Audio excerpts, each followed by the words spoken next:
What is up, YouTube fam? Welcome back to another episode on Code with Annie.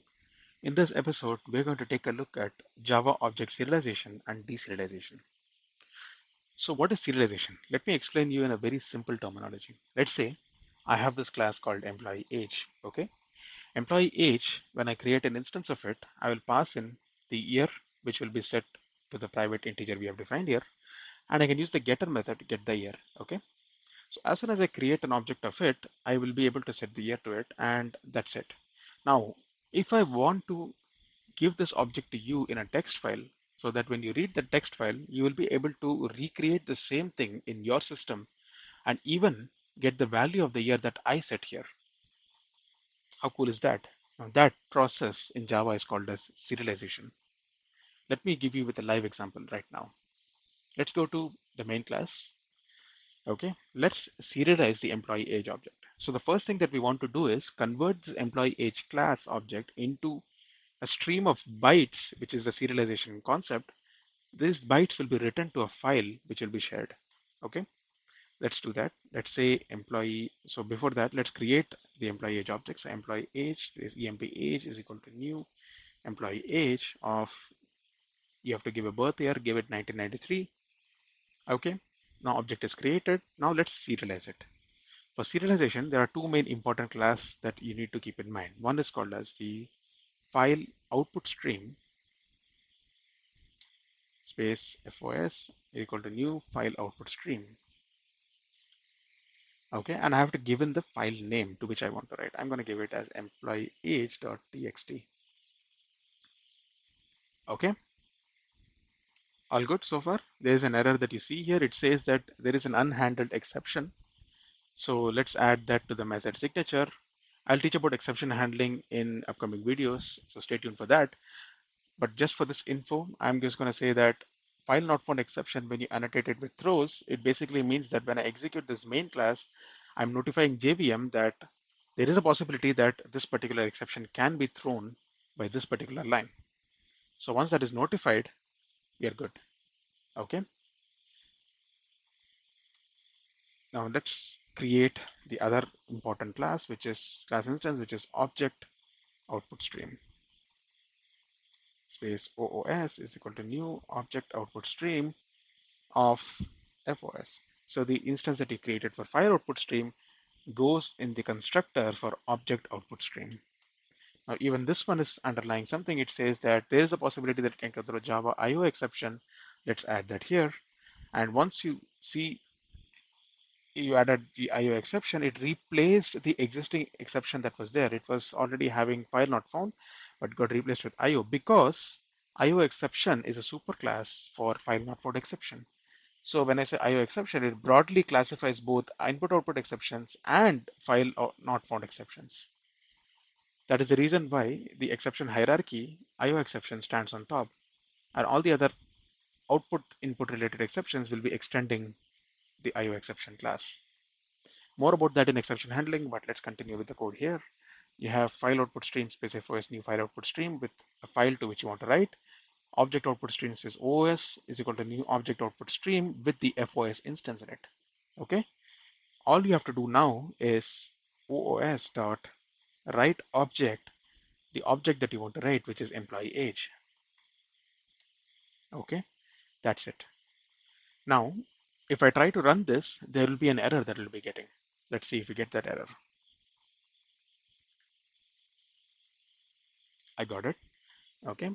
The error that we see here is called java.io.not serializable exception, because the object that you want to serialize and convert to a text file must implement a marker interface called serializable.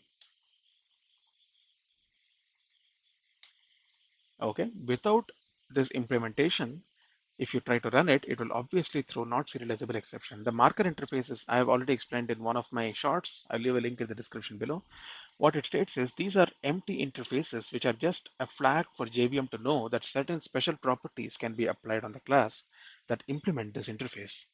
In our case, serialization is a very special property, and in order to let JVM know that employee age is a class that can be serialized, it has to implement this marker interface called serializable. Okay, once that is out of the way, let's run it again. and see what happens.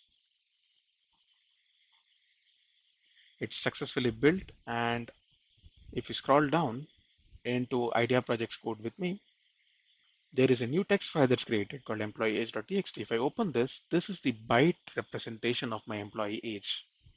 Okay, so this is how it looks like when you serialize an object in Java. Now, let's come to the other half of this, which is deserialization, the actual fun part. Let's go ahead and try to deserialize it. Okay, so for deserialization, I'll do the exact opposite of what I've done in these three lines. I'm gonna use another class called file input stream space FIS is equal to new file input stream. Okay, and I'm going to give the file name from which I want to read, which is employee age.txt. Okay, and I'm going to say object input stream space OIS is equal to new object input stream of FIS. All right, so exact opposite, file output stream, file input stream, object output stream, object input stream.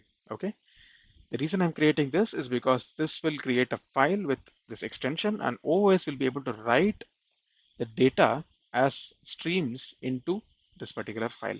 So this is for file creation, and this is for writing to that file.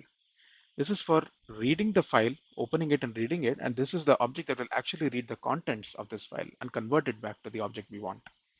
So what is the object we want? We want employee age, correct? So employee age plus emp age de-serialized equal to, I'll say OIS dot read object. Okay, now it shows an error saying that this is just an object that will be returned, but you're looking at employee age, but object is a superclass of employee age. So what I'm going to do is I'm going to typecast what I read here into employee age. The way you typecast is open close parentheses and put in emp age here. That's it. Now read object, it's saying it is having class not found exception. I'm going to add that as well to the signature. The reason is when I try to read this object, I'm typecasting it into employee age. Now we are doing it in the same code base, so we know that emp age class exists here. But imagine if I'm giving this file to someone else and he's doing this, and if he's not having emp age, it will throw class not found exception, saying there is no class to put this data into. Because I've already set the data, I need to retrieve and put it inside another class employee age, another instance of this employee age, and for that, this particular structure must exist in my code base. That is the reason why the class not found exception has to be automatically added in your method signature. And with that out of the way, everything is good.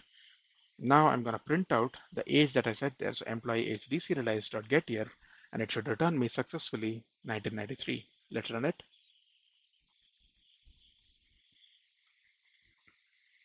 And build is successful, and you can see the year is printed out successfully.